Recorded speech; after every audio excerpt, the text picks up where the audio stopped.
ليش ما نقدر نسوي عملية للمرأة أثناء فترة الحمل؟ السلام عليكم.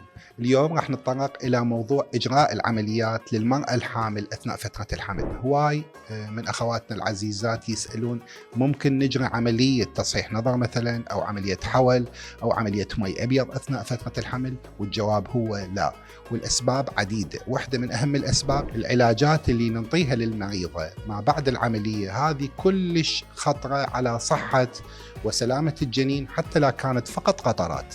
وكذلك التغيرات الفسلجية اللي تصاحب فترة الحمل واللي تأثر على جسم المريضة، هذه ممكن ما راح تعطينا نتائج مرضية لما بعد العملية. لذلك ننصح كل مريضة حامل أنه بعد ما تقوم بالسلامة إن شاء الله ب6 أشهر يلا نقدر نجري عمليات تصحيح النظر مثلا أو عمليات المي الأبيض وكذلك العمليات الأخرى. نتمنى الصحة والسلامة لجميع أخواتنا العزيزات.